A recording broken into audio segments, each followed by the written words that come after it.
La presidenta del Consell de Mallorca, Francina Armengol, i el president d'Unió Mallorquina, Miquel Àngel Flaquer, es troben reunits en aquests moments per intentar desbloquejar la situació a la institució. Ho està seguint la nostra companya, Catalina Marc. Bon dia, Catalina. Què en saps d'aquesta trobada? Bon dia, Mercè. Doncs sí, gran expectació als exteriors de la seu del Consell de Mallorca per conèixer el contingut d'aquesta reunió que mantenen la presidenta, o que ha mantingut la presidenta del Consell de Mallorca, Francina Armengol, i el president d'Unió Mallorquina, Miquel Àngel Flaquer. Una reunió que no sabem a hores d'ara si ha acabat, si encara continua, i una reunió que pretén desbloquejar la crisi oberta al Consell arrel de la dimissió dels membres d'Unió Mallorquina, ara de l'equip de govern, ara fa més d'una setmana. Tot i que ahir Francina Armengol va confirmar precisament aquesta reunió per avui a la seu del Consell, concretament a les 12, havia de ser a les 12 en aquesta seu del Consell.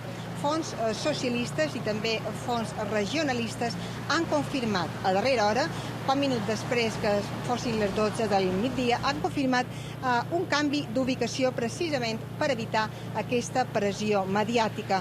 Per tant, ara, a hores d'ara, no sabem ni la ubicació ni tampoc desconeixem per complet el contingut d'aquesta reunió que han mantingut Francina Armengol i Miquel Àngel Flaquer.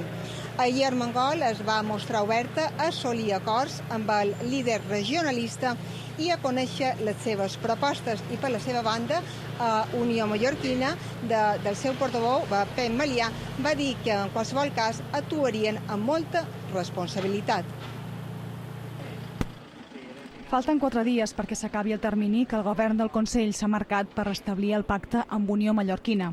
El Partit Nacionalista reitera el seu paper a l'oposició, encara que està disposat a escoltar les ofertes de la presidenta.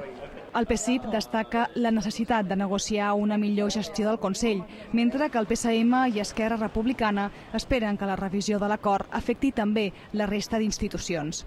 Esquerra Unida mostra la seva preocupació, però descarta trencar els pactes. No hi ha la voluntat per part d'Esquerra Unida en aquest moment de sortir els dos governs.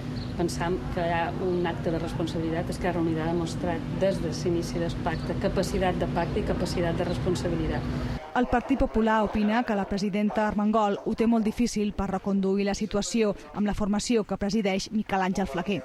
I el que tenim l'impressió en aquest moment és que estan molt lluny les postures perquè hi pugui haver un acord ràpid.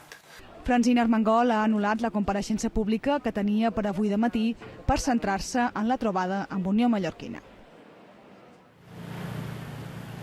I doncs sí, això és tot, Mercè, des dels exteriors de la seu del Consell de Mallorca, a l'espera de conèixer, de tenir notícies d'aquesta reunió que no sabem si encara segueix entre la presidenta del Consell de Mallorca, Francina Armengol, i el líder regionalista, el líder d'Unió Mallorquina, el president d'Unió Mallorquina, Miquel Àngel Flaquer. Una reunió que pretén desbloquejar la crisi oberta al Consell arrel de la divisió en bloc de tots els seus membres, dels seus integrants de l'equip de govern.